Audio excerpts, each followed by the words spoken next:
Amis du jour, bonjour, j'espère que vous allez bien. Je suis très content de vous retrouver aujourd'hui pour un nouveau vlog.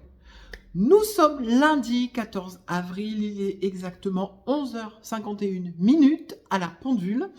Je me fais une joie de vous retrouver. C'est vrai que ça va faire quelques semaines que je n'avais pas vlogué, tout simplement parce que je n'ai pas ce réflexe de reprendre la caméra pour venir papoter avec vous. Donc j'ai réfléchi, je me suis dit qu'est-ce que je pourrais amener pour faire en sorte justement que voilà, j'ai ce réflexe, vous savez, d'aller vers la caméra et de papoter avec vous. Et je me suis dit, après avoir vu quelques vidéos sur YouTube, je me suis dit, et si j'organisais un petit challenge, voilà. Et j'ai donc décidé, sur un petit coup de tête, de m'organiser une petite semaine à 1000. Voilà, le but c'est très simple, c'est de lire 1000 pages sur une semaine. C'est un challenge qui me tente vraiment particulièrement, surtout d'autant plus que j'ai un rythme assez lent en ce qui concerne la lecture depuis le début de l'année. Il faut dire que je procrastine énormément, encore plus que d'habitude depuis le temps que je suis arrivée dans cette nouvelle maison. Et c'est vrai que l'après-midi, j'ai plutôt tendance à me mettre dans le canapé devant des séries ou des films. Voilà. Tout ce qu'il ne faut pas faire quand on est lecteur. Donc je me suis dit, allez, cette semaine, je m'organise une petite semaine à 1000 et je vlog pour parler de mon avancée avec les amis. Voilà. Donc, nous sommes lundi, nouvelle semaine, première semaine du défi. Niveau lecture, je suis dans 2 lectures en ce moment. Le premier, il s'agit du dernier roman de Cynthia Kafka sorti en poche, qui s'intitule « Pour qu'elle revienne », qui est publié aux éditions Charleston Poche. J'en suis actuellement à la page 59, soit 23% du roman. Dans ce livre, nous suivons Margot, une jeune femme qui a vu sa vie bouleversée pendant son adolescence. Un jour, sa mère n'est pas rentrée chez elle. Celle-ci a décidé de déserter la famille, de quitter ses 2 enfants et son mari et de partir. Voilà. À l'heure actuelle, elle n'a jamais eu de nouveau contact avec sa mère. Elles ont appris, sa sœur et elle, à vivre sans. Également son père qui a appris des petites habitudes. Et un jour, alors qu'elle est avec Timothée, son meilleur ami, devant la télé à papoter, elle rencontre un regard qu'elle reconnaît tout de suite. Il s'agit de sa mère disparue 10 ans auparavant, 15 ans. 15 ans auparavant. Elle va être bouleversée et elle va décider de partir avec son meilleur ami en Corse, là où sa mère se trouve. Voilà. Voilà le pitch de départ, voilà là où j'en suis à peu près arrivée. Je dois dire que j'aime beaucoup l'écriture de Cynthia Kafka. C'est mon 2e roman. Je lis de cette autrice. Le premier que j'avais lu, il s'agissait du Sourire au livre, il me semble. Je vais vous mettre la couverture juste là. J'avais eu un coup de cœur pour ce livre. Un livre qui parle de boîte à livres et qui parle de livres en général. Moi, c'était vraiment le grand chelem. Et l'histoire était juste géniale. Les personnages attachants, l'écriture géniale. Enfin bref, j'avais passé un super bon moment à tel point que ça s'était fini par un coup de cœur et que j'avais vraiment... Enfin, j'étais vraiment triste de quitter ces personnages. Donc voilà, Cynthia Kafka, c'est une autrice que je vais suivre avec grand intérêt. Et donc là, quand ce livre est sorti en poche, j'avoue que je l'ai cherché un peu partout. Et quand je l'ai trouvé, Damien m'a dit « Vas-y, prends-le, je te l'offre ». Donc voilà, à peine reçu, à peine commencé, parce que j'avais trop envie de retrouver l'écriture de l'autrice. Donc voilà, pour l'instant, j'en suis au quart. L'histoire n'a pas réellement commencé, mais je passe déjà un super bon moment avec ce livre. Voilà. Sinon, j'ai une autre lecture sur Kindle, puisque hier matin, je me suis réveillée un peu avant Damien. J'avais pas envie de quitter le lit, j'avais envie de rester. J'avais pas non plus envie d'allumer la lumière pour continuer mon livre et le réveiller. Voilà. Donc quand c'est comme ça, je prends ma liseuse. Et j'ai un petit peu farfouillé, puis c'est vrai que depuis le début de l'année, je n'ai pas eu l'occasion de lire de la romance MM. Et ça me manque, voilà, parce que c'est un genre littéraire qui me plaît beaucoup. Et donc, je me suis dirigée un petit peu sur ce que j'avais en e-book. Et j'ai décidé de sortir le tome 1 de la saga Love Austin, qui s'intitule Emmerette n'a jamais connu l'amour, qui est écrit par Anita Sunday et qui est publié chez MXM Bookmark. Voilà. Alors, il faut savoir que cette saga est une saga en 6 tomes. C'est des romans compagnons. J'ai le tome 4, il me semble, en papier. Je l'avais trouvé d'occasion à Easy Cash, donc je l'avais acheté. Et donc, je me suis dit, ce serait vraiment l'occasion de commencer ce roman. Donc, dans celui-ci, nous allons suivre Emmerette, alias Lake, qui est un jeune adulte qui a perdu ses parents et qui a toujours été très proche de son meilleur ami et de son père qui l'a un peu, on va dire, élevé. Quand le roman commence, en fait, on se rend compte que son meilleur ami vient d'épouser sa fiancée et ils partent en voyage de noces. Donc, le roman commence vraiment quand Lake se retrouve seul et qu'il décide un petit peu sur un coup de tête de partir vivre chez son meilleur ami, enfin, chez le père de son meilleur ami qui se prénomme Knight. Voilà. Tout de suite, franchement, moi j'ai senti une espèce de petite alchimie entre les deux. C'était un petit peu... ouais, franchement, on le voyait venir. J'avais pas du tout lu le résumé, mais je savais que ça allait avoir un petit... Voilà, qu'il allait avoir une petite chose qui allait se passer entre les deux. J'aime beaucoup le fait, justement, qu'il y ait une différence d'âge, que ce soit le père de son meilleur ami. Enfin, vous voyez, ça crée pas mal de quiproquos. J'aime beaucoup Blake. J'aime surtout Knight, qui est vraiment un jeune quarantenaire dans la fleur de l'âge qui a toujours vécu seul, qui a élevé son fils seul. Il s'est toujours su bisexuel, mais plus gay.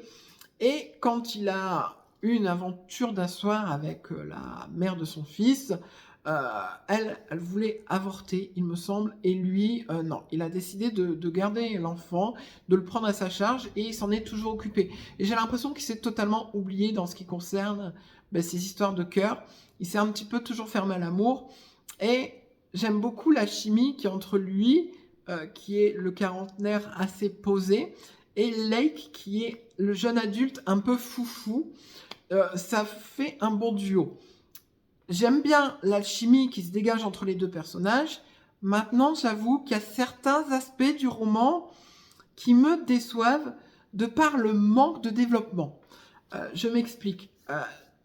Dans le roman, à un moment donné, il est dit que Lake a perdu ses parents, son père et sa mère, qu'il a hérité d'une distillerie et d'un cottage, qu'il se refuse à y vivre justement parce que ça lui rappelle de trop mauvais souvenirs, ce que je peux comprendre. Mais tout ça est dit en 2 phrases. Je pense qu'il y aurait mérité un peu plus de développement, savoir dans les circonstances où il avait perdu ses parents, comment ça s'est passé à ce moment-là. Est-ce que c'est Knight qui l'a recueilli, qui lui a permis de guérir de ses plaies? Enfin voilà, tout reste trop en surface. Il n'y a aucun développement en dehors de la relation de Lake et Knight. Et ce qui est dommage. Lisa, c'est tombé par terre. C'est bon, elle a survécu. Enfin voilà, je disais donc vraiment, moi, ce qui pêche énormément, c'est le manque de développement sur les à côté. Pareil, on a d'autres personnages secondaires qui, je pense, seront amenés à avoir leur propre tome dans les futurs tomes de la saga. Seulement, ils sont tellement mal développés, l'autrice s'y intéresse vraiment pas. Il y en a un qui tourne un petit peu autour de Knight, qui est jeune, je ne me rappelle plus de son prénom. Le seul truc qui me permet justement de le différencier, c'est le fait que l'autrice appuie énormément sur le fait qu'il a la chevelure bleue. Voilà. C'est le seul truc que je retiens de lui. Ce qui est dommage, en fait, puisque généralement, quand vous avez une saga avec des romans compagnons, on apprend à connaître les personnages qui auront une place beaucoup plus importante dans les tomes à venir. Voilà. Là, ce n'est pas le cas. Et ça me chafouine un peu, je ne vous cache pas. En tout cas, une chose aussi qui me auquel j'ai du mal, mais ça c'est un point de vue en ce qui me concerne, c'est que le roman est écrit à la troisième personne du singulier. De ce fait, on n'a pas vraiment de passage où on rentre dans la tête des protagonistes et même si l'autrice nous dit un petit peu ce qu'il pense, ça ajoute une petite barrière en fait et je me sens parfois extérieure à certaines choses qui se passent. Donc voilà, je me rends compte que je soulève énormément de points négatifs concernant cette lecture. Pourtant, j'aime beaucoup, je passe un bon moment, je suis déjà à 66% de ma lecture, ce qui est quand même un truc de malade, puisque je l'ai commencé hier, je vous le rappelle. Donc j'avance bien. Ce matin, je me suis réveillée. Enfin, il faut savoir une chose, c'est que je travaille dans la grande distribution et que généralement, mon réveil sonne à 4 heures du matin pour être à 5 heures au magasin. Voilà.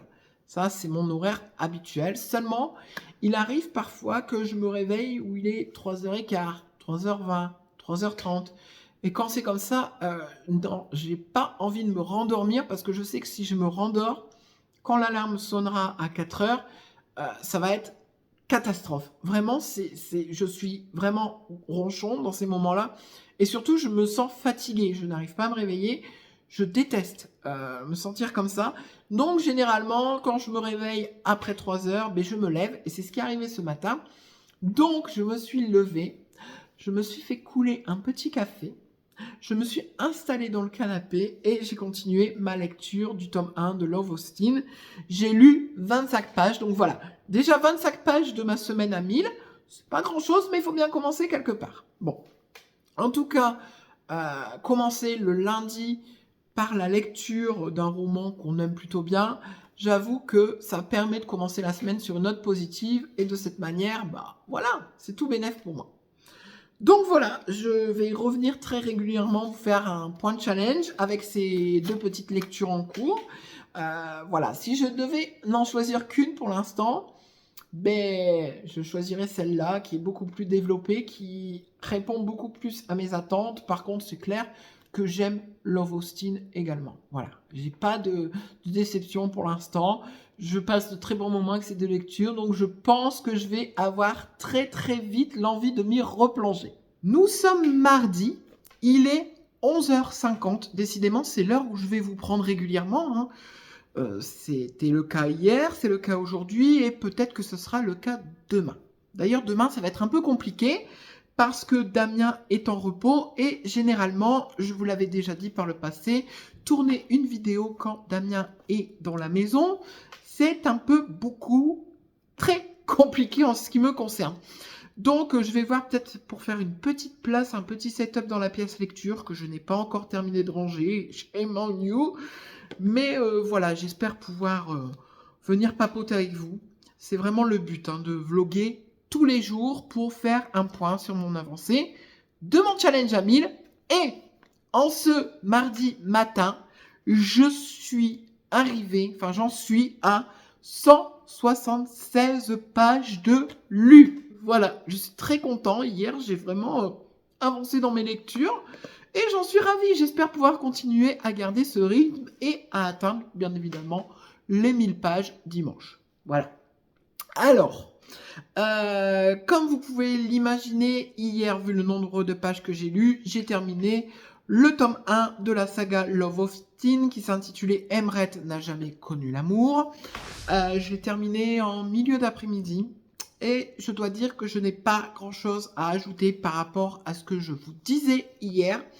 Je suis sur un avis plutôt mitigé. Voilà. Il n'y a eu aucun développement d'autres personnages, ce qui fait qu'à la fin, on a une petite scène chorale où on voit plein de persos et je ne savais vraiment plus qui était qui. J'étais totalement perdue et j'avoue que ça m'a pris un peu la tête. Après, je me souviens qu'au début du roman, donc moi je le lis sur liseuse, donc c'était un peu compliqué de revenir au début, mais il y avait un lexique des personnages, avec le prénom du personnage et sa particularité. Ce qui me fait un peu peur, alors je ne sais pas si c'est l'autrice qui l'avait ajouté ou si c'est la maison d'édition, mais généralement quand vous avez un lexique des personnages alors qu'il y a à peu près entre 7 et 10 personnages dans le roman, j'ai envie de vous dire, ça sent pas bon. clairement. Et là, ça a été le cas. Aucun développement des personnages secondaires, beaucoup trop en surface. Pareil, on était dans une romance MM avec un jeune homme qui tombait amoureux du père de son meilleur ami. On s'attendait à une certaine chose vers la fin du roman. Je pense que vous voyez de quoi il en retourne sans vous spoiler. Et cette chose, quand elle arrive, elle se passe en un paragraphe. Voilà. Une fois de plus, l'autrice est passée à côté d'un développement et d'un effet dramatique ou pas, hein, mais voilà, je m'attendais à quelque chose qui n'est jamais venu. Et j'ai terminé ma lecture un peu frustrée. Je ne vous le cache pas. Si je devais donner une note sur 5 étoiles, je pense que je mettrais, allez, 2,75 sur 5. Voilà, je veux mettre quand même un petit peu plus que la moyenne, mais voilà, parce qu'il y a eu des choses quand même entre les deux protagonistes, donc Lake et Knight, qui m'a beaucoup plu, mais il y a eu trop d'autres choses qui ont coincé, donc je mets 2,75 sur 5, et puis voilà, dommage. Ça partait bien pourtant, mais ça s'est pris les pieds dans le tapis. Je lirai le tome 2. Voilà, je lirai le tome 2 dans pas très longtemps. Je pense que je le lirai le mois prochain. J'achèterai la version numérique et je verrai de quoi il en retourne. Si les défauts sont gommés, je continuerai cette saga avec grand plaisir. Par contre, j'avoue que si j'ai toujours les mêmes choses à reprocher, je pense que j'en finirai là avec cette saga. Voilà. Ensuite, une fois ce livre fini, je me suis dit, allez, je vais reprendre ma deuxième lecture en cours. Donc j'ai avancé dans Pour qu'elle revienne de Cynthia Kafka, publié aux éditions Charleston Poche. Et alors, je vais pas dire que je suis déçue, mais dans le précédent roman, je vous disais que c'était pas assez développé. Dans ce nouveau roman, je dirais que c'est peut-être un peu trop développé. On est arrivé au passage où Tim, alias Timothée, et Margot sont arrivés en Corse. Je vous rappelle quand même qu'ils ont ce défi de retrouver la mère de Margot qui a disparu il y a 15 ans. Seulement là, on est plus dans une visite touristique de la Corse, donc c'est sympa, hein, ils visitent la Corse, on a des noms de villes, des noms de bread and breakfast, on les voit s'amuser sur la plage, mais j'avoue que j'ai besoin d'un petit peu plus, hein, moi. Surtout que je suis arrivée à la moitié du roman, donc j'aimerais vraiment qu'on rentre dans la thématique du bouquin, j'aimerais enfin que la recherche de la mère disparue prenne un peu plus d'importance, j'aimerais qu'elle retrouve sa mère disparue, pour que ça ajoute une autre envolée au roman, parce que là, pour l'instant, c'est vrai que j'aime bien ce que je lis, mais j'attendais autre chose. Voilà. Donc, pour l'instant, je ne vais pas dire que je suis déçue. Ce n'est pas le cas, loin de là. Je passe un très bon moment, mais j'attends autre chose. Voilà. Salut! Bon, aujourd'hui, nous sommes mercredi 16. Il est 11h30. Aujourd'hui, je vous prends un peu plus tôt. Damien est dans la pièce à côté, en train de jouer sur la Switch. Donc, je profite pour venir faire un petit débrief de ma journée d'hier en ce qui concerne mes lectures et le nombre de pages de lues. Parce que, mine de rien, je suis toujours au challenge 1000 pages sur une semaine. Ça se présente bien pour l'instant. Je vais vous dire tout ça. Hier soir, donc en me couchant, j'ai lu en tout 174 pages. Donc 174 mardi, 176 lundi, je me dis que ça va super bien, ça avance plutôt bien. Maintenant, je sais que demain, je sors du boulot, je file chez ma mère, donc je vais rentrer assez tard, donc c'est pareil, je vous reprendrai assez tard demain. Et puis après, fin de semaine, bon, il y a Pâques, on reçoit, donc je pense que le rythme de lecture va un peu ralentir. Donc, pour l'instant, ça se présente bien, mais c'est pas gagné. Bon, vous vous doutez bien qu'en lisant 174 pages hier, j'ai avancé dans mes lectures. Et j'ai terminé Pour qu'elle revienne de Cynthia Kafka, publié aux éditions Charleston Poche. Alors hier, je vous disais que j'aimais beaucoup ce que je lisais, mais j'attendais que l'histoire évolue et passe un cap supérieur. Bon, au final, l'autrice m'a emmené dans une direction que je n'avais pas vu venir. Je m'attendais vraiment pas à ça en lisant le livre. J'avoue que j'ai été très surpris et c'est ce que j'aime en fait. Quand je lis un livre, j'aime que l'auteur arrive à me surprendre. Donc, comme vous pouvez l'imaginer, comme vous pouvez vous en douter, ben je finis cette lecture vraiment avec une note très positive. Franchement, je me suis énormément attachée à Margot, mais également à Timothée. C'était une histoire toute simple, mignonne entre eux, et c'était juste génial. Voilà. Et j'avoue, que j'ai très envie maintenant de découvrir la Corse. Ça m'a donné envie d'y aller et de visiter cette magnifique île. Donc je me dis pourquoi pas, un jour peut-être, hein, j'aurai l'occasion d'y aller. Mais c'était pas gagné, la Corse, c'est pas vraiment une région qui m'interpellait auparavant. Et en lisant ce livre de Cynthia Kafka, eh ben, j'ai changé d'avis. Donc voilà, franchement, pour qu'elle revienne, ça a été une très belle découverte. Alors mon préféré restera toujours, pour l'instant, Le sourire au livre. Le premier roman que j'avais découvert de l'autrice, parce qu'il m'avait ému et parce que il y avait des thématiques qui me touchaient personnellement. Donc voilà, je pense que c'est ça qui fait que. Là, j'avais pas enfin, il y a eu des thématiques quand même sur la disparition, sur d'autres choses également que je vais taire, sinon je vous spoilerai. Mais c'était pas des thématiques qui me touchaient personnellement, donc ça m'a un peu moins touchée. Donc voilà. Mais en tout cas, c'était une très bonne lecture et j'ai vraiment, mais vraiment hâte de découvrir d'autres livres de cette autrice. Vraiment, si vous n'avez jamais eu l'occasion de la découvrir, je vous y encourage vraiment. Ensuite, vous vous doutez bien que voilà, il me restait pas 176 pages à lire sur ce livre, donc j'ai enchaîné qu'une autre lecture. Je suis content vraiment de mon rythme là cette semaine. Je décanille sec et c'est génial. Donc, après avoir terminé Pour qu'elle revienne, j'ai enchaîné avec une autre lecture.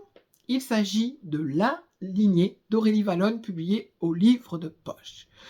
Ce roman est un roman épistolaire et dans celui-ci, nous allons suivre la correspondance entre Louise et Madeleine. Louise, c'est une jeune maman qui vient de le devenir d'ailleurs, qui a toujours rêvé d'être autrice et elle va écrire à Madeleine, une autrice qu'elle aime beaucoup et qui n'a pas publié depuis quelques années. Va s'en suivre un échange entre les deux femmes qui va leur permettre de se faire quelques confidences, mais pas que. Voilà. Ce roman, j'avoue que j'ai eu très envie de le découvrir depuis qu'il est sorti en grand format aux éditions Fayard. Je ne sais pas pourquoi. J'ai pas lu de roman épistolaire depuis de nombreuses années et j'avais envie d'y retourner avec celui-ci. Donc voilà, c'est fait. J'en suis actuellement à la page 94. J'avoue que j'ai déjà lu quelques pages ce matin. Je me suis levée un peu plus tôt et j'ai eu l'occasion de pouvoir lire avant de partir bosser. Et pour l'instant, je dois dire que j'aime bien ce que je lis. J'aime beaucoup les échanges entre Louise et Madeleine. Seulement, je trouve qu'il manque actuellement un petit quelque chose pour que ça s'envole. Voilà. Je ne sais pas si vous vous rappelez, pendant vos années collège, quand on étudiait les schémas de texte, il y avait le fameux élément perturbateur. Et j'ai vraiment l'impression que, à une centaine de pages, celui-ci n'a pas vraiment eu lieu encore. Je suis avec intérêt cet échange entre ces deux femmes. Je vois ce que l'autrice a voulu faire. Elle a voulu confier un petit peu son parcours d'auteur. Je pense que ce roman, même si c'est une fiction, il y a quand même une grosse part de vérité en ce qui concerne mais justement l'appréhension, le premier roman, enfin, comment l'auteur avec un E vit ce passage de l'anonymat à la lumière, on va dire. Je vois ce que Aurélie a voulu faire, mais c'est vrai que pour l'instant, il me manque un petit quelque chose. Je m'y replonge toujours avec plaisir, mais je sens, enfin, il manque vraiment pas grand-chose. Un petit chouïa, un petit truc qui pourrait faire que. Voilà. Mais pour l'instant, on va dire c'est une lecture vraiment bien. Je passe un bon moment en le lisant. Ça se lit très vite et j'ai hâte de voir un petit peu quelle tournure ça va prendre. Surtout que le roman est divisé en certaines parties, donc je pense que il va y avoir d'autres thématiques qui vont pas tarder à pointer le bout de leur nez et j'avoue que j'ai hâte de voir de quoi il en retourne. Donc voilà, mon petit point du jour. Comme vous voyez, j'ai bien avancé au niveau de mes lectures J'avoue que je suis très enchantée par cette semaine. Hein. Ça faisait longtemps que j'avais pas décagné du roman comme ça. Et j'espère vous retrouver dès demain et surtout vous narrer mon avancée en espérant ne pas prendre trop de retard par rapport au challenge que je me suis imposé.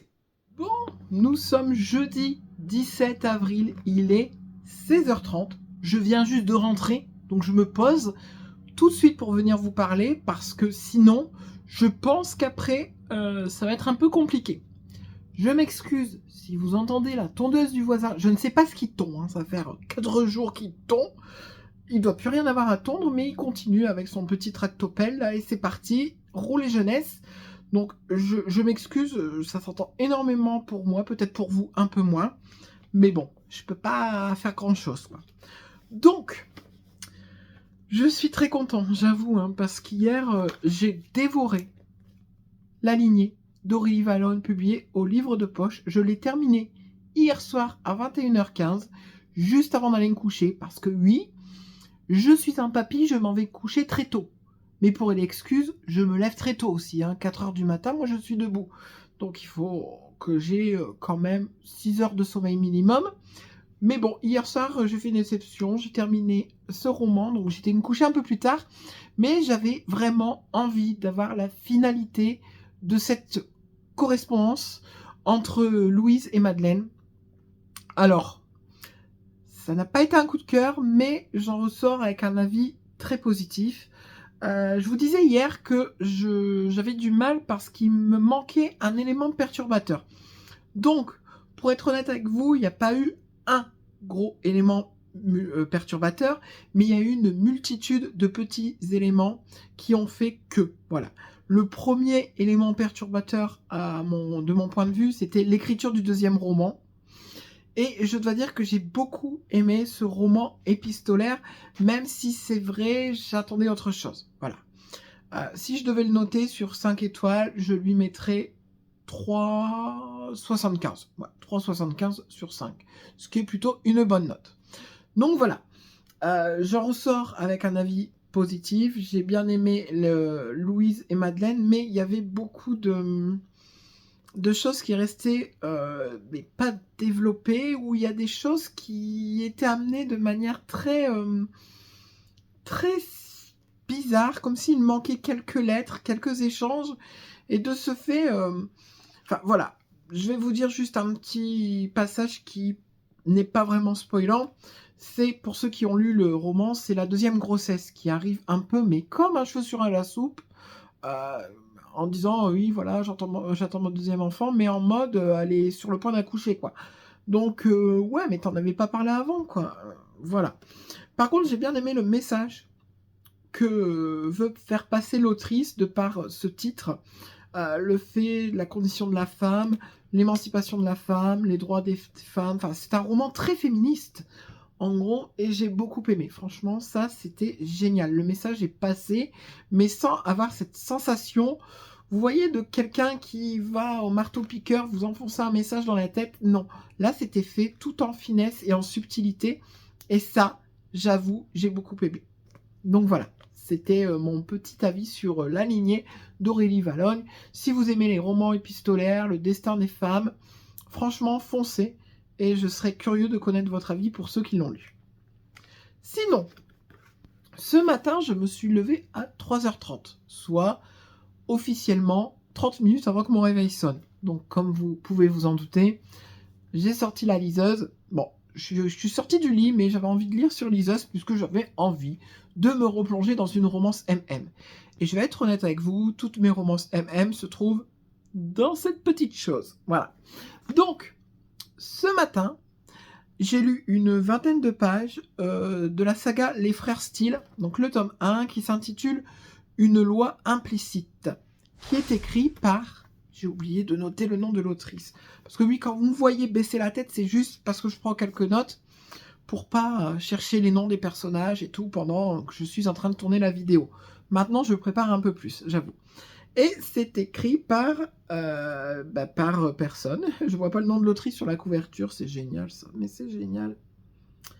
Bon, de toute façon, je vous mets la couverture juste là, donc vous voyez le nom de l'autrice. J'essaierai de mieux me préparer demain. Voilà.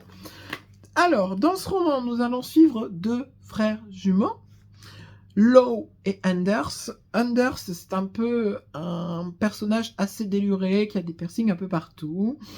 Et Law, c'est quelqu'un qui est beaucoup plus terre à terre, qui est beaucoup plus mature, on va dire.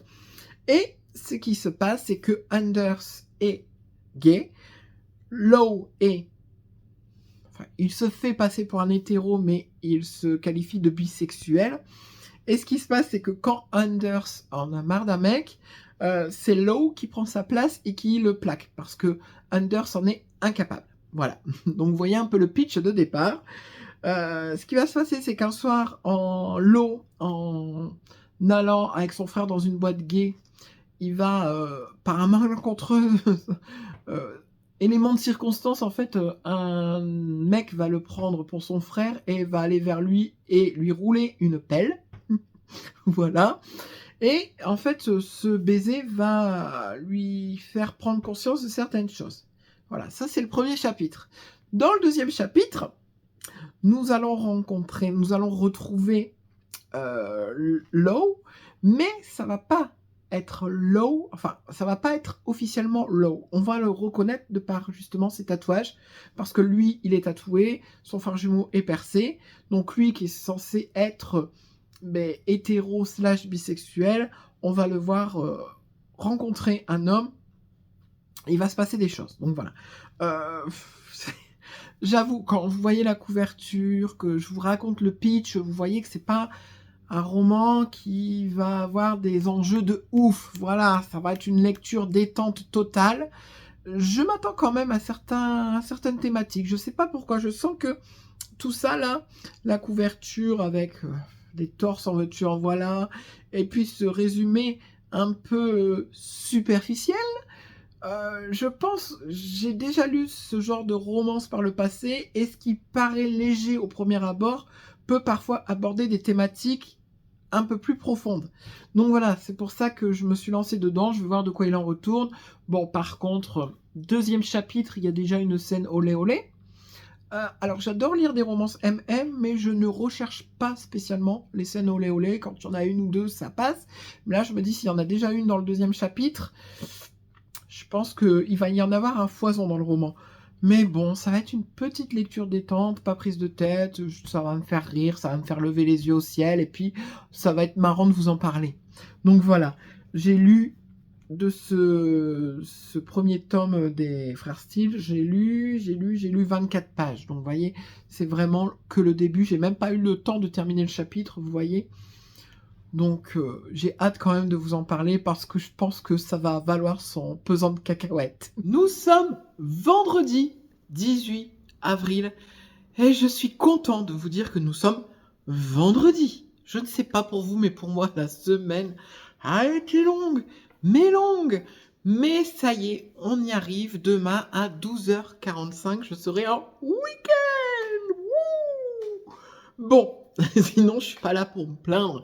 Je suis là pour vous parler lecture et surtout faire un petit point sur le challenge. Alors hier, malgré une journée mouvementée où je n'ai fait que courir, j'ai malgré tout réussi à lire 142 pages de ma nouvelle lecture.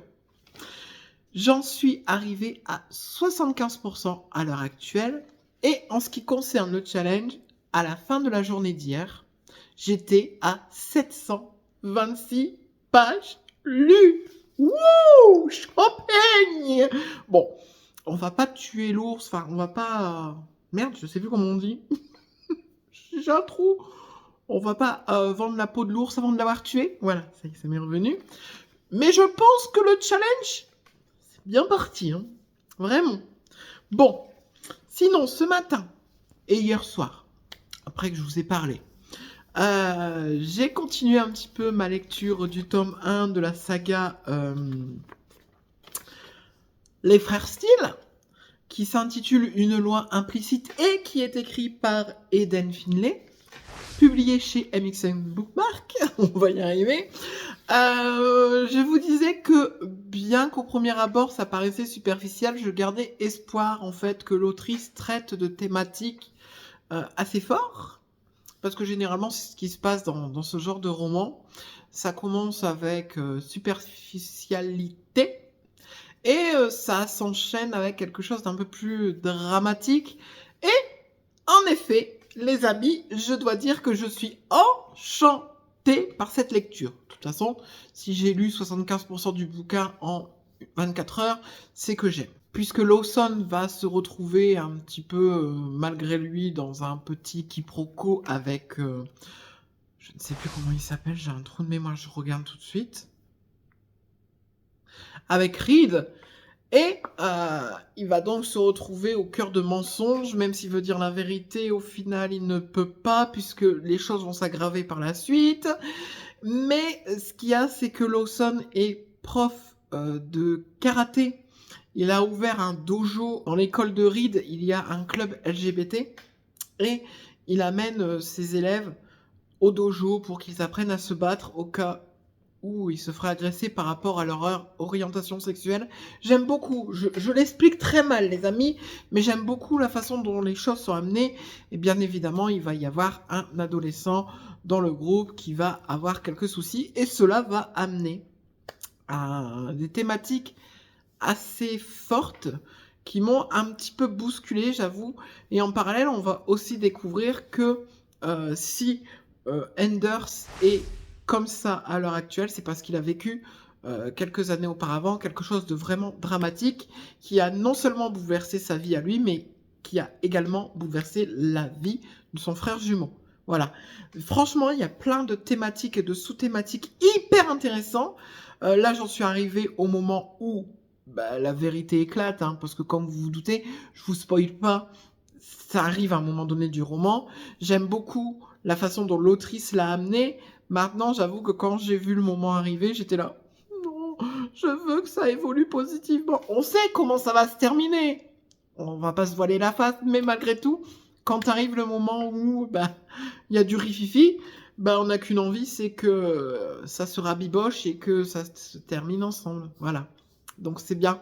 Franchement, je passe un super bon moment avec cette saga des frères Steele et je ne peux que vous la conseiller. Peut-être vous avez été intrigué par la couverture, puis vous avez lu la 4e de couverture et vous vous êtes dit « Oh non, ça a l'air d'être superficiel de ouf ». Ben non les amis, franchement, donnez une chance à cette saga parce que moi, en ce qui me concerne, ça le fait vraiment. Et j'ai hâte d'arriver à la fin et de pouvoir faire mon débrief final. Voilà, voilà. Coucou les amis. Bon, j'espère que vous allez bien, parce que, mine de rien, aujourd'hui, nous sommes le 19 avril, il est 17h40. J'avoue, je vous prends très tard aujourd'hui. La faute à une journée très surchargée. Hein. Le travail de 5h à 12h45. Puis, avec Damien, nous avons fait les courses parce que demain, nous recevons pour Pâques. Ça a duré un petit moment et il y avait énormément de monde. Après, nous sommes rentrés, nous nous sommes mis à passer l'aspirateur, à faire le ménage, à laver la maison. Puis après, j'ai pris ma douche. Enfin bref, il est 17h40 et je me pose enfin. Donc je me suis dit, je vais venir parler aux amis tout de suite parce qu'après, si je m'installe dans le canapé, je pense qu'il y a des risques que je pique du nez. Mais bon, la bonne chose dans tout ça, c'est que, comme le dirait une très grande philosophe française, ça y est, c'est le week-end. Les plus vieux auront la ref, les plus jeunes, je ne pense pas. Quoique, même les plus jeunes, je pense qu'ils peuvent l'avoir. Enfin bref. Je digresse, je suis désolée. Je suis un petit peu fatiguée, je suis un petit peu cernée, j'avoue. J'ai un peu hésité avant d'allumer la caméra, mais bon, je me suis dit non, on va pas louper une journée pour ce vlog challenge à 1000. Et justement, en parlant de challenge à 1000, hier soir, en éteignant la lumière avant de rejoindre les bras de Morphée, j'étais arrivée à 919 pages. Wouh! Alors, je suis pas encore à 1000 pages, mais je pense que, voilà, on y est presque là. Je tiens vraiment le bon bout. Le plus dur a été fait. Et puis finalement, je me dis le plus dur, oui et non, quoi, parce que j'ai pas eu cette impression d'être dans un challenge. J'ai tellement eu de bonnes lectures cette semaine, j'ai tellement eu des lectures page-turner que, ça a été, j'ai pas vu les pages défiler, quoi, clairement. Donc voilà, hier, je vous disais que j'allais terminer le tome 1 des Frères Steele. Dans ce fameux tome, il me restait 75 pages à lire, que j'ai lu, bien évidemment. Et puis hier, dans l'après-midi, il me semble, je me suis dirigée vers une nouvelle lecture. Parce que mine de rien, j'avais plus rien à lire. Et puis, j'ai décidé de relire un auteur que je n'avais pas lu depuis un peu plus d'1 an, même 1 an et demi. Il s'agit de Stephen King. J'ai décidé de me sortir Running Man, qu'il a publié sous le pseudo de Richard Bachman et qui est publié au livre de poche. Vous savez, ces magnifiques couvertures. La dernière fois que j'avais lu Stephen King, c'était avec le roman Dead Zone, pour lequel j'avais eu une claque, un coup de cœur, enfin bref, tout ce que vous voulez de positif. J'avais peur en commençant ce roman, tout simplement parce que je connais le film par cœur. Je suis de la génération où il est sorti, où je l'ai découvert. C'était mon premier DVD, pour être honnête avec vous. Donc, je l'ai revu un nombre incalculable de fois, comme vous pouvez vous en douter. Et j'avais peur un petit peu de, vous voyez, de pas réussir à me détacher du film, puis le livre. J'avais peur qu'il soit un petit peu en déclin, même si la plupart du temps, les adaptations sont un peu en dessous des livres. Mais bon, je sais pas pourquoi, j'étais un petit peu réticent. Puis quand je l'ai commencé, dès la première page, j'ai été happée, je l'ai lu en moins de 2 jours et j'ai eu un vrai coup de cœur. Parce que finalement, j'avais trouvé à l'époque que le livre et le film se complétaient à merveille. Donc voilà, si vous n'avez jamais lu le roman Dead Zone, je vous y encourage les amis. Parce que franchement, c'est un petit bijou. Voilà. Pour en revenir à Running Man, dans ce bouquin, ce qui est marrant, c'est que Stephen King, il a inventé la dystopie avant qu'elle n'existe. Parce que si vraiment on devait classer ce roman, j'aurais envie de dire que c'est de la dystopie. Et il a également inventé la télé-réalité bien avant l'heure. Puisque dans ce roman, nous allons suivre Ben Richards, qui est marié et père d'une petite fille qui est gravement malade. Seulement, le souci, c'est qu'il vit dans un quartier qui est vraiment pas recommandé, où il y règne la délinquance, la drogue, et puis tout ce qui s'ensuit, bien évidemment, qui soit pas très positif. On évolue vraiment dans un monde, en 2025, c'est ce qui m'a fait sourire d'ailleurs, où si vous n'avez pas d'argent, si vous ne faites pas partie de l'élite, ben, finalement, vous n'êtes rien. Et l'État a mis en place ce que je nomme une télévision. Enfin, la télévision est obligatoire dans le foyer. Ça se nomme pas comme ça a un nom bien particulier. Et sur cette télévision, à longueur de journée, il y a des jeux de tout genre, de tout type, mais qui jouent avec la vie humaine. Voilà. Généralement, si vous perdez le jeu, vous mourrez. Et là, pour sauver sa fille, pour trouver de l'argent pour acheter les médicaments, il va s'inscrire à la Grande Track, qui est un jeu très simple. On va lui laisser 24 heures d'avance. Et au bout de 24 heures, tout le monde pourra le persécuter, le tuer. Le but du jeu, c'est justement de ne pas mourir. Et chaque jour où il survit, il gagne une certaine somme d'argent. Et s'il meurt, l'argent sera reversé à sa femme. Donc vous voyez, c'est un jeu quand même qui est très cruel. C'est un petit peu le Hunger Games avant l'heure. Ce que j'aime beaucoup justement, c'est que le Hunger Games, ils sont enfermés dans une espèce d'arène. Et là, finalement, il a vraiment le monde avec lui. Il peut aller partout. Il n'a aucune limite. Et c'est ça qui est bien. Ça ajoute une espèce de grandeur au jeu qui est très anxiogène. Vous voyez, c'est marrant parce que même bien qu'il soit pas enfermé, le fait que le danger peut venir de partout à la fois, ça ajoute vraiment ce petit côté anxiogène qui, moi, me met très mal à l'aise. Pour l'instant, il fait certaines rencontres, des personnes qui l'aident, qui sont un petit peu contre le gouvernement en place. Et j'aime beaucoup vraiment ce que l'auteur me propose avec ce roman. Je me souviens, à l'époque, j'avais vu le film avec Arnold Schwarzenegger. J'espère que j'ai bien prononcé, il me semble. Alors, j'avais 12-13 ans, vraiment, j'étais très préadolescent. Donc, je ne m'en souviens plus. Par contre, j'ai eu le Blu-ray à Noël et j'ai eu le livre à Noël aussi. Comme ça, j'ai eu le duo de choc. Donc, une fois que j'aurai lu le livre, je regarderai le film avec Damien.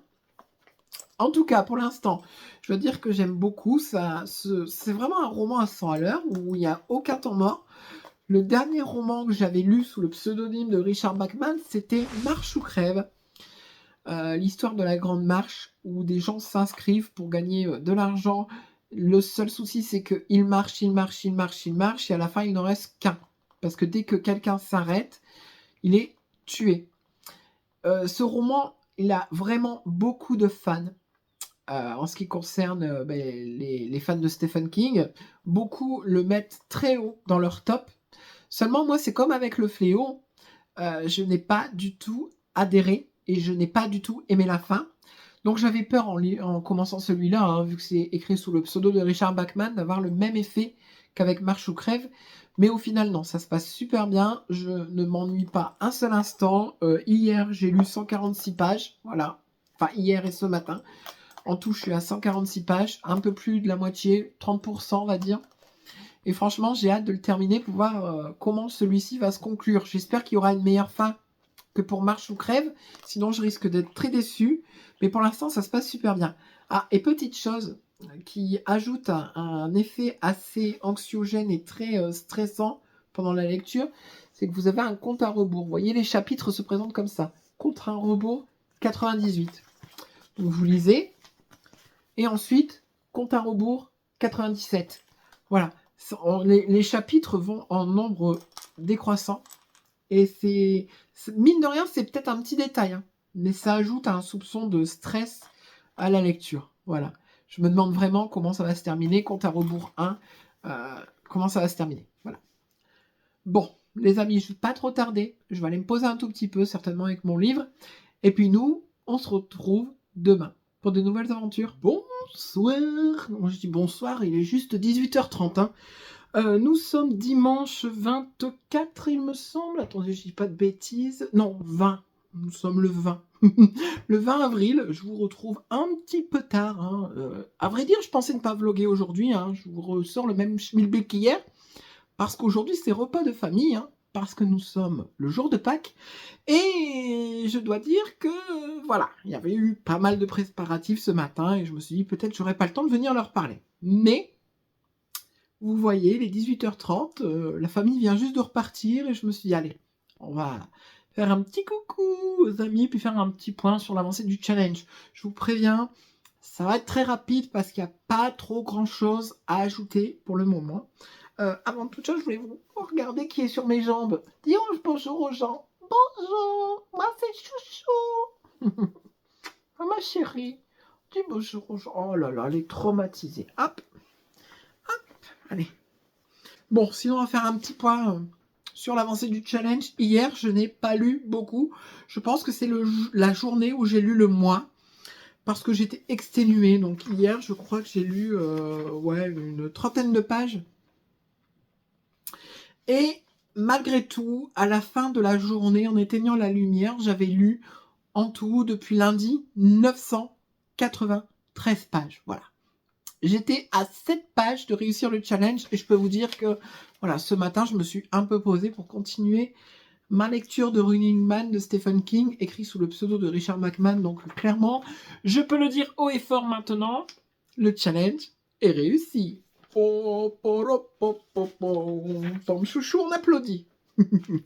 Non mais franchement je suis content parce que cette semaine j'ai vraiment décagné du roman, j'ai découvert de nouveaux auteurs, j'ai commencé de nouvelles sagas, j'ai surkiffé et je pense que les sagas que j'ai commencé cette semaine, je vais les poursuivre dans le mois de mai. Voilà, clairement c'est un de mes objectifs. Donc en ce qui concerne le Running Man de Stephen King, je suis à la page 254. Il me reste un petit quart. Hein. Je pense que je suis à 75% du roman. Au niveau du compte à rebours, je suis à 28 chapitres de la fin. Ça se passe toujours aussi bien. L'histoire a pris un tournant un peu plus dramatique. On est vraiment dans de la confrontation. Et je dois dire que je suis assez curieux de savoir comment va se terminer cette histoire, même si je pense que ça va pas très bien se terminer pour Ben. Voilà. Ça me fait un peu chier, j'avoue que j'ai envie d'un happy end pour ce personnage, mais là, clairement, je sais pas. Je vois pas de happy end concernant ce bouquin. Surtout que, alors, de ce que j'ai lu de Stephen King, écrit sous le pseudo de Richard Bachman, je trouve que ces romans sont très défaitistes et ne terminent pas spécialement bien. J'avais lu Rage, j'avais lu Marche ou Crève, je suis en train de lire Running Man. Et c'est des fins assez défaitistes, un petit peu mélancoliques. Et je pense que celui-ci va suivre le chemin. Par contre, même si j'ai vu le film quand j'avais 12-13 ans, que j'étais très jeune, que je ne m'en souviens plus du tout, j'ai vraiment l'impression en fait que rien n'est respecté dans le film par rapport au bouquin. Parce que j'ai une autre image de l'histoire par rapport au film. Enfin, je ne sais pas si vous arrivez à me suivre. Donc voilà, je verrai pour voir le film incessamment sous peu, et je viendrai peut-être certainement vous en parler au cours d'un nouveau vlog. Voilà. Bon, je pense que je vais m'arrêter là pour aujourd'hui. J'ai pas trop grand chose à rajouter. J'espère que vous aurez passé un bon dimanche Pascal, les amis. J'espère que vous avez été gâtés, que vous avez eu du chocolat. Moi, j'ai eu du chocolat et j'ai eu des livres aussi. Oui, oui, oui, oui. Si vous êtes sage, je vous montrerai demain ce que j'ai reçu. Voilà. Bon, vous pouvez déjà en voir là. Le tome 3 de la saga Belladonna. Voilà, en brochet. Mais je vous montrerai tout ça un peu plus en détail dès demain. Bon, ben voilà, la semaine a touché à sa fin. Nous sommes lundi 21 avril.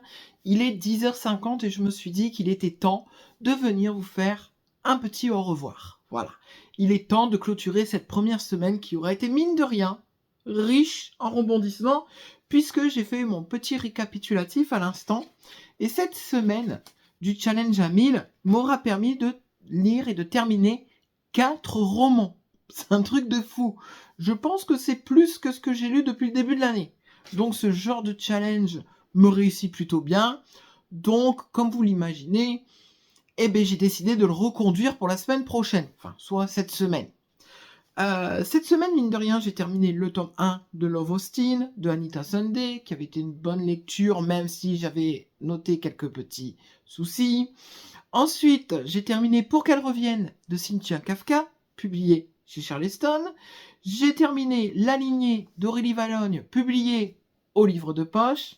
Et j'ai terminé la semaine en finissant Les Frères Steele, le tome 1 de Eden Finlay, publié aux éditions MXN Bookmark. Hier soir, j'avais vraiment envie de terminer Running Man de Stephen King, écrit sous le pseudo de Richard Bachman, publié au livre de poche, mais je n'ai pas réussi. Franchement, mes yeux, je n'arrivais plus à les garder ouverts. Je ne sais pas si ça vous arrive, vous, le soir, quand vous lisez. Parfois, vous voyez votre page et vous avez l'impression que les mots n'ont plus aucun sens et vous voyez, vous commencez à voir flou. C'est exactement ce qui m'est arrivé hier soir. Donc voilà, il me reste même pas une cinquantaine de pages à lire. Mais bon, je le ferai là, peut-être en fin de matinée, pour pouvoir le clôturer. En tout cas, bon, je vais pas trop rajouter de choses par rapport à ce que je vous disais hier. C'est une bonne lecture, ça prend une dimension qui me surprend. Mais voilà, je me demande encore comment tout cela va terminer. Bon, sinon, on va faire un petit point quand même sur le challenge. Est-ce que je l'ai réussi ou pas, à votre avis, hein? Je criais déjà victoire hier, donc oui, je l'ai réussi. Lundi, j'avais lu 176 pages. Mardi, j'en ai lu 174. Mercredi, 234. Jeudi, 142. Vendredi, 193. Samedi, 74. Et hier, j'en ai lu 72. Donc, si on additionne tout ça, j'ai lu en tout, la semaine dernière, 1065 pages. Ouh, oui, je me fais mon petit carnet. Je suis trop content. Franchement, c'est moi qui me disais justement que depuis quelques années, j'ai du mal à me dégager du temps de lecture. Bah, vous voyez, en fait, si vous mettez un petit challenge, bah, vous y arrivez. Voilà. Je termine cette semaine de manière très satisfaite. J'en débute une nouvelle avec l'Agnac parce que j'ai des lectures qui me plaisent. J'ai ça à terminer et j'en ai commencé une nouvelle, mais ça, je vous le dirai dans le prochain vlog. Voilà. Bon, les amis, je vous remercie d'avoir été patient et de m'avoir regardé jusqu'à la fin parce que clairement, cette vidéo va être très longue. Parfois, je me demande si je ne devrais pas diviser ma semaine de vlog en deux. De cette manière, avoir 2 vidéos afin justement que ces vidéos soient plus courtes, je ne sais pas. Si vous avez un avis là-dessus, n'hésitez pas à le mettre en commentaire. Voilà, en tout cas, j'espère que cette vidéo vous aura plu. Moi, j'ai très hâte de commencer ma 2e semaine de vlog et surtout de challenge à 1000. Et vais-je la réussir cette fois-ci? Mystère! Allez, je vous souhaite une bonne semaine les amis, je vous dis à très vite pour de nouvelles aventures. Bisous!